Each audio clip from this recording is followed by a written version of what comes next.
Victoria Sterling sat at her biggest enemy's funeral with a sense of triumph. She had won the 20-year war. But when the lawyer began reading the will, she froze. "I leave my entire fortune to my daughter Victoria, hoping she can forgive me." Victoria learned at that moment that her life's greatest enemy was actually her father. Victoria Sterling had built her empire on one fundamental principle: trust no one, especially not Henry Black. For 20 years, these two titans of the real estate industry had waged a war that had become legendary in business circles. Every deal, every acquisition, every strategic move had been calculated with one goal in mind: to destroy the other completely. Now, sitting in the mahogany-paneled conference room of Morrison, Bradley and Associates, Victoria felt the sweet taste of victory. Henry Black was dead, his empire was crumbling, and she had emerged as the undisputed queen of New York real estate. At 49, Victoria controlled a portfolio worth over $4 billion, owned properties on 3 continents, and commanded respect through fear in every boardroom she entered. The funeral had been a carefully orchestrated performance. Victoria had worn her most expensive black suit, not out of respect for the deceased, but as a symbol of her dominance. She had sat in the front row, watching as Henry's few remaining allies paid their respects to a man who had been as friendless in death as he had been ruthless in life. "Thank you all for coming," said James Morrison, the senior partner whose law firm had handled Henry Black's affairs for over 30 years. "We are here today for the reading of Mr. Henry James Black's last will and testament." Victoria checked her diamond-encrusted watch. She had agreed to attend this formality only to ensure that Henry's assets would be properly distributed among his creditors, some of whom were companies she had acquired specifically to gain leverage over her enemy. The sooner this was over, the sooner she could begin dismantling what remained of Black Industries. Morrison adjusted his glasses and opened the sealed envelope with ceremonial gravity.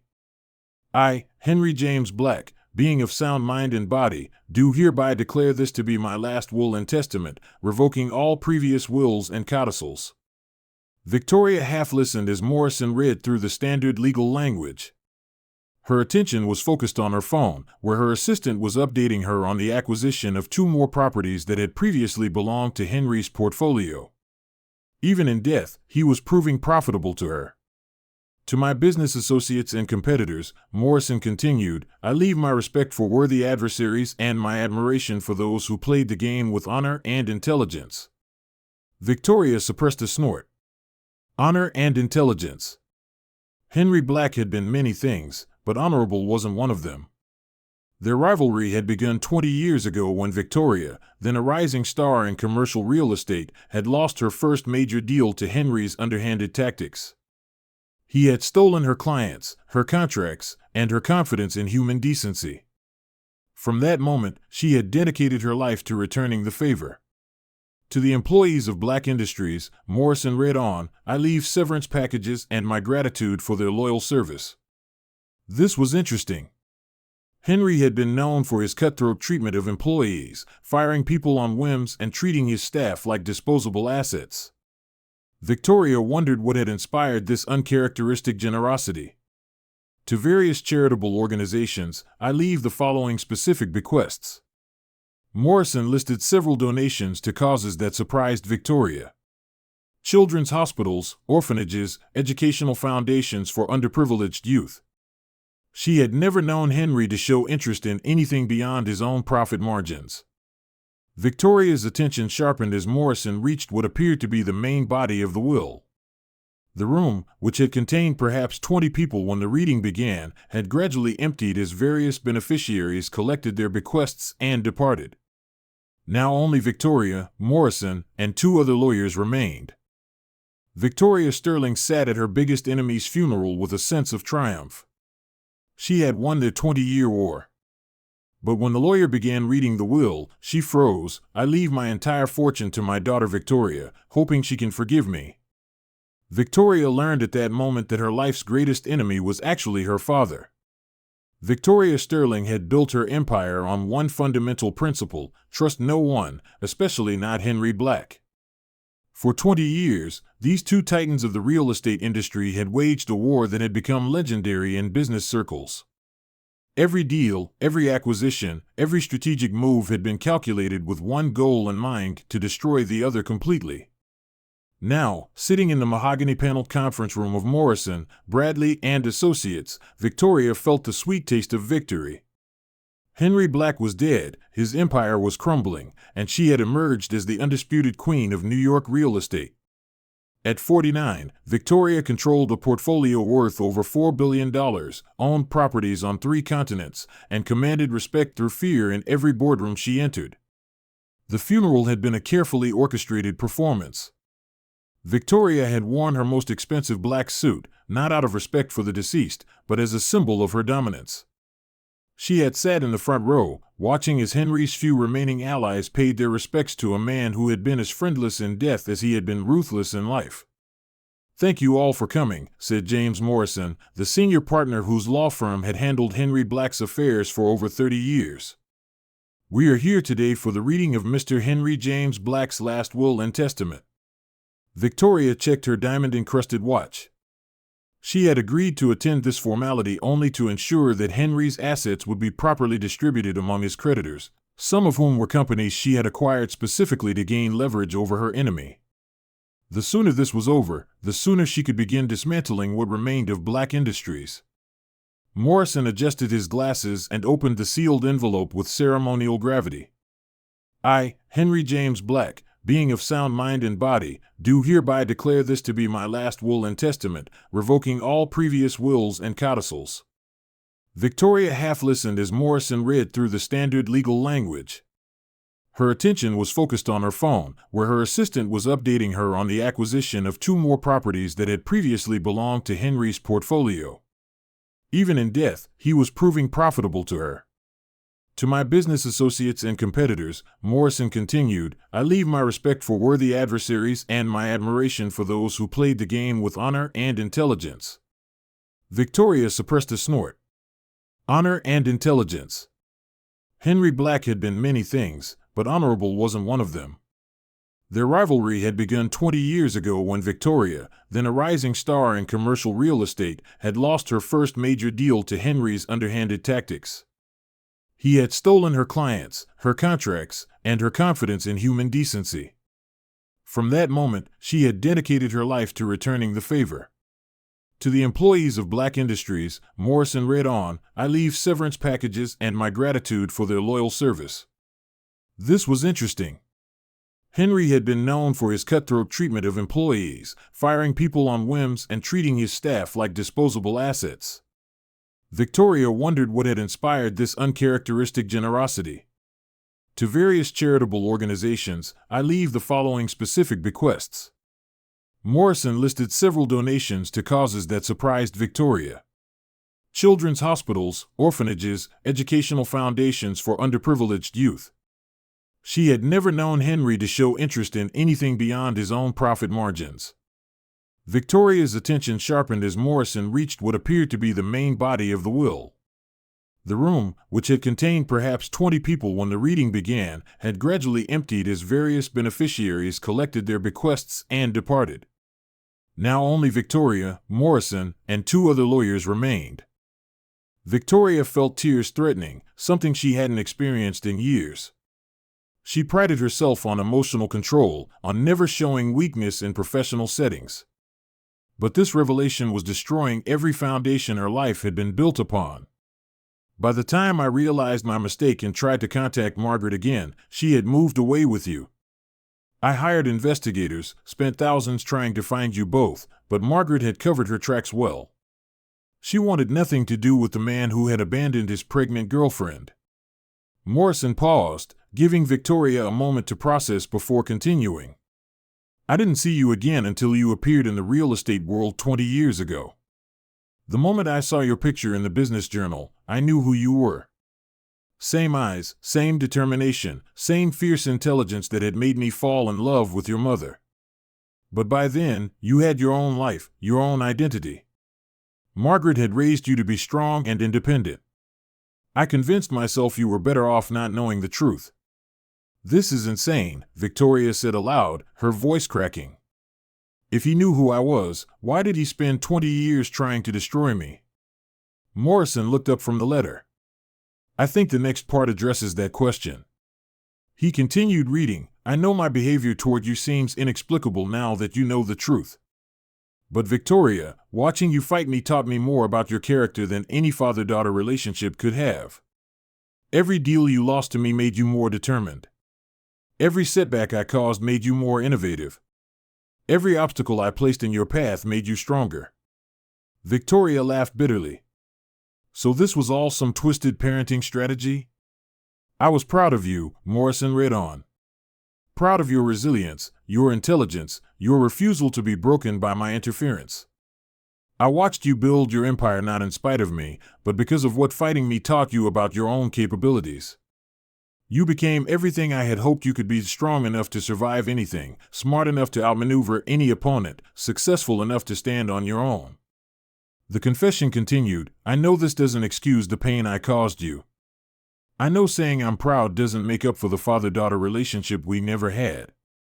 But I need you to know that every harsh word, every stolen deal, every moment of our rivalry contained a secret message of love from a father who was too proud and too afraid to simply tell his daughter how extraordinary she was. Victoria stood abruptly, pacing to the window that overlooked the Manhattan skyline she had conquered. Every building in view reminded her of a deal she had won or lost, a battle fought in the war between Sterling Holdings and Black Industries. Now she was learning that war had been a twisted form of family bonding. There's more, Morrison said quietly. Victoria nodded for him to continue, not trusting her voice. I know you will be angry. I know you may hate me even more than you did when you thought I was simply your enemy. But I hope that someday, when the shock has faded, you might understand that I loved you in the only way I knew how. Through challenge, through testing your limits, through forcing you to prove to yourself that you could overcome anything. The letter went on to reveal details about Victoria's childhood that only a parent would know. Henry had been watching from a distance all along. He knew about her first school play, her college graduation, the day she started her own company. He had attended every major real estate conference where she spoke, sitting in the back of the room, proud of her accomplishments while maintaining the facade of rivalry. Your mother never knew I had found you, the letter continued. I thought about contacting her many times over the years, but I knew she would never forgive me for abandoning you both. She died believing I was still the coward who had walked away from his responsibilities. In a way, she was right. Victoria felt the full weight of this revelation. Her mother had passed away 5 years earlier, taking the secret of Victoria's parentage to her grave. All those years when Victoria had wondered about her father, Margaret had known exactly where he was and had chosen to protect Victoria from the man who had abandoned them. The final bequest, Morrison read, includes not just my business assets, but personal items I hope will help you understand the man your father really was beneath the competitor you knew. In my private safe, you will find every newspaper clipping about your successes, every photo I could obtain of you at business events, and letters I wrote to you on every birthday and Christmas but never had the courage to send. Victoria sank back into her chair, overwhelmed by the magnitude of what she was learning. The man she had hated for 20 years, the rival who had shaped her entire career, had been her father all along. There's one final paragraph, Morrison said softly. Victoria braced herself for whatever revelation remained. Victoria, I am dying as I write this, and my greatest regret is not the empire I'm leaving behind or the deals I never closed. My greatest regret is that I never had the courage to tell you how proud I am to be your father. You became everything I hoped you would be and more than I ever deserved. Use what I'm leaving you to build something even greater than what we accomplished separately. And if it's possible, forgive a foolish old man who loved you more than his own pride but was too afraid to show it. The letter was signed simply, Your father, Henry. Morrison closed the document and looked at Victoria with compassion. Miss Sterling, I know this is overwhelming. Mr. Black's instructions include a provision for you to take as much time as you need to process this information before making any decisions about the inheritance. Victoria stared out the window at the city that had been their battlefield, trying to reframe 20 years of memories through this new lens. Every harsh negotiation, every stolen client, every public confrontation took on a different meaning when viewed as a father testing his daughter's strength rather than an enemy trying to destroy her. Did you know? She asked Morrison finally. All these years, did you know who I was? Morrison nodded sadly. I tried to convince him many times to tell you the truth. But Henry was complicated. He believed that revealing the relationship would somehow diminish your achievements, make people think you had succeeded because of family connections rather than your own merit. So he let me hate him instead. He let you hate him rather than risk you doubting yourself, Morrison corrected. Right or wrong, he believed that your anger made you stronger than his affection ever could. Victoria thought about this twisted logic and realized there might be some truth to it.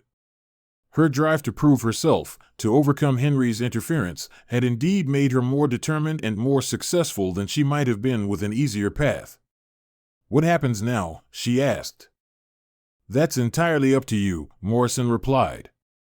You are under no obligation to accept the inheritance. If you choose to decline, the assets will be distributed according to the secondary provisions in the will. But Miss Sterling, I should tell you that in 40 years of practicing law, I've never seen a man struggle more with a decision than Henry struggled with whether to tell you the truth. He wanted more than anything to have a relationship with you, but he convinced himself that you were better off without him. Victoria spent the next several hours in Morrison's office, reviewing documents that painted a picture of Henry Black she had never imagined. Bank records showed decades of anonymous donations to her mother's medical expenses, including the cancer treatments that had ultimately failed to save Margaret's life. Investment records revealed that Henry had been quietly buying up properties adjacent to Victoria's developments, not to compete with her but to ensure her projects would be surrounded by complementary developments that would increase their value. Most shocking of all were the personal items from Henry's safe. Dozens of photographs of Victoria at business events, taken from a distance but clearly treasured.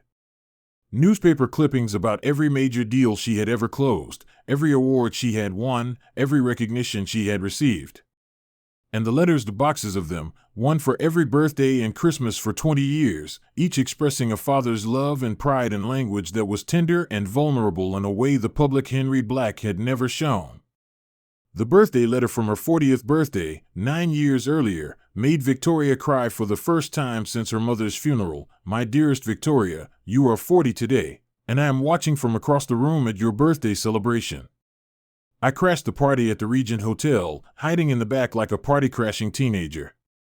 You are so beautiful, so confident, so successful. I want to walk over and tell you how proud I am, want to hug you and tell you that every achievement you've earned is a gift to the Father who loves you. But I know you don't need me to validate your success. You built it all yourself, and that makes it purely yours.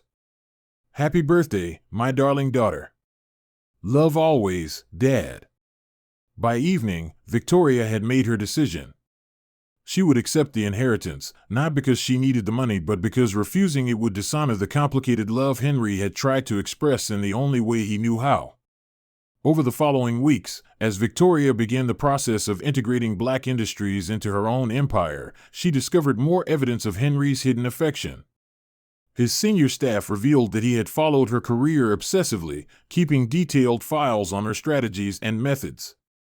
He had spoken of her with grudging respect that his employees now realized had been paternal pride in disguise. He used to say you were the only opponent who made him bring his best game, revealed Sandra Chen, Henry's longtime executive assistant. But the way he said it wasn't competitive. It was almost grateful. Like you were challenging him to be better than he was. Victoria also learned that Henry had been the anonymous benefactor behind several scholarships for underprivileged women pursuing business degrees. The scholarship criteria were oddly specific, favoring young women who showed determination to succeed despite family difficulties, young women who reminded him of his own daughter. The transformation in Victoria's understanding of her past was profound, but it also created new emotional challenges. For 20 years, her hatred of Henry Black had been a driving force in her life. Now she had to rebuild her identity around the knowledge that her greatest enemy had also been her greatest admirer. She began therapy for the first time in her adult life, working with Dr. Elizabeth Reyes to process the complex emotions surrounding this revelation. It's normal to feel anger alongside grief, Dr. Reyes explained during one session. You're mourning not just the father you lost, but the relationship you never had the chance to build. I don't know how to feel proud of my achievements anymore, Victoria admitted. Everything I accomplished was partially motivated by wanting to beat him. Now I find out he was rooting for me all along. But you didn't know that when you made those achievements, Dr. Reyes pointed out. Your success was earned through your own effort and determination. The fact that your father was secretly proud doesn't diminish what you accomplished. Victoria also began reaching out to people who had known both her parents during their brief relationship. She tracked down colleagues from the law firm where Henry had worked and the real estate office where her mother had been employed. Slowly, a picture emerged of a young couple who had been deeply in love but too immature to handle the responsibilities that love had brought. Your mother was heartbroken when Henry left, revealed Ruth Morrison, who had worked with Margaret in the 1970s. But she was also relieved. He was charming but unstable, passionate but unreliable. She knew she could give you a better life as a single mother than they could have provided together at that time. And Henry? Victoria asked. He was a mess for months after he left. I think he knew he'd made a terrible mistake, but he was too proud to admit it and too scared to face the consequences. These conversations helped Victoria understand that both her parents had made the best decisions they could with the emotional resources they had at the time. Her mother had chosen stability and independence over a relationship with an unreliable partner. Henry had chosen absence over the chaos he believed his presence would have created. 6 months after Henry's death, Victoria made a decision that surprised everyone who knew her. She established the Margaret Sterling Foundation for Single Mothers, using a significant portion of Henry's inheritance to provide support, education, and business opportunities for women raising children alone. The foundation's mission statement read, "In honor of Margaret Sterling, who proved that love and determination are more powerful than any obstacle, and Henry Black, who learned too late that the greatest success is found in family." Victoria also made changes to her business practices that reflected her new understanding of competition and collaboration. Instead of viewing every deal as a zero-sum game where one party had to lose for another to win, she began looking for ways to create value for all parties involved. The Sterling Black conglomerate became known for innovative partnerships and ethical business practices. But perhaps the most significant change was in Victoria's personal life. For the first time since her mother's death, she began forming genuine relationships with people. She started dating Dr. Michael Rodriguez, a pediatrician she met through the foundation's work, drawn to his compassion and his commitment to helping children from difficult circumstances. What changed? Michael asked her during one of their early conversations. What made you decide to let people get close to you? Victoria thought about the question carefully. I learned that the person I thought was my greatest enemy was actually someone who loved me more than his own life. If I could be that wrong about someone I knew for 20 years, maybe I've been wrong about other people too. Maybe I've been wrong about myself. 1 year after Henry's death, Victoria stood in the conference room where she had first learned the truth about her parentage. She was meeting with Morrison to finalize the last details of Henry's estate, but more importantly, she was there to collect the final item he had left for her. Morrison handed her a small wooden box, clearly handmade and worn with age.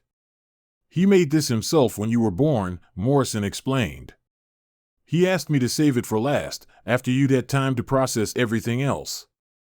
Inside the box were 3 items: a hospital bracelet from the day Victoria was born, a tiny curl of baby hair, and a photograph of Henry holding infant Victoria, his face radiant with joy and love. On the back of the photograph, in his handwriting, were the words, "Victoria Margaret Black, age 2 days. The most beautiful thing I've ever created." Victoria stared at the photograph, seeing her father's face for the first time without the mask of rivalry and competition.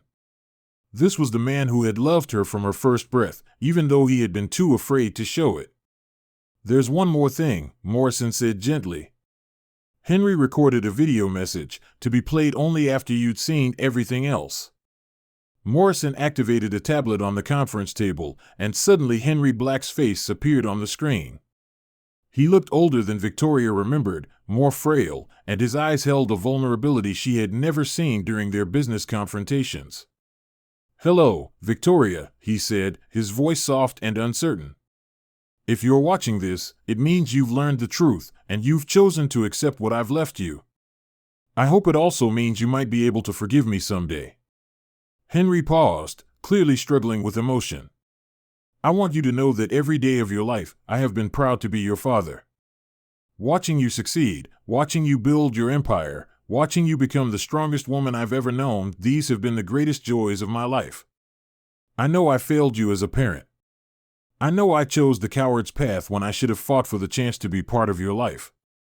But I also know that the woman you became is magnificent, and if my absence contributed to your strength, then maybe one mistake led to something beautiful." Victoria felt tears streaming down her face as her father's image continued. "I love you, Victoria. I have loved you every single day since you were born. That love survived my mistakes, survived our rivalry, and it will survive my death.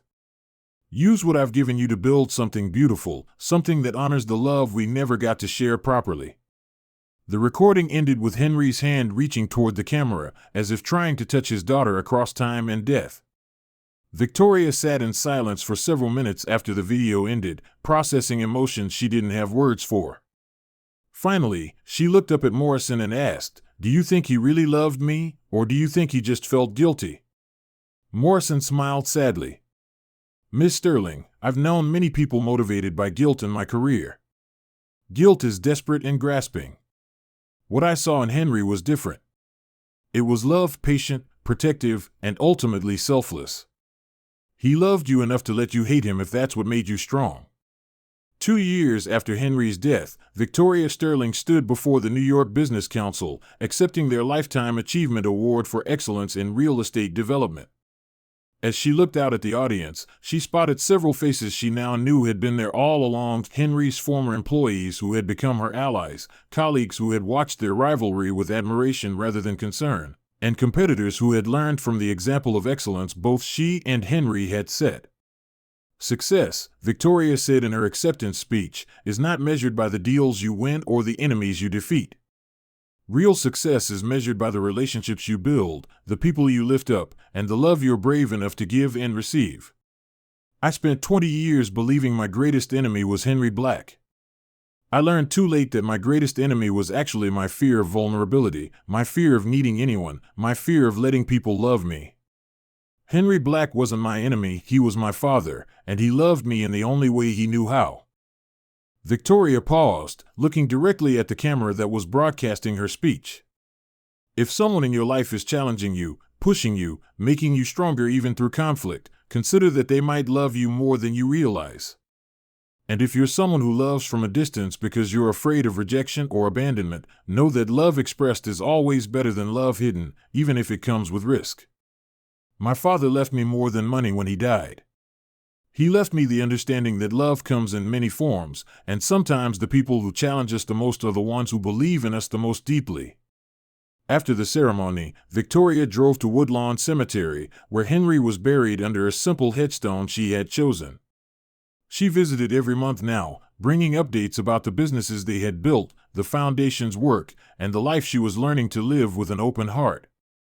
"Hi, Dad," she said, placing fresh flowers beside his grave. "I got the Lifetime Achievement Award tonight. I know you would have been proud." She paused, still getting used to thinking of him as her father rather than a rival. "I met someone I think you would like. Michael is kind and patient, and he's helping me learn how to love without fear. We're talking about getting married, maybe starting a family. I think you would approve of him." Victoria sat beside the grave, something she had started doing on her recent visits. "I understand now why you did what you did. I don't agree with it, and I wish we could have found another way.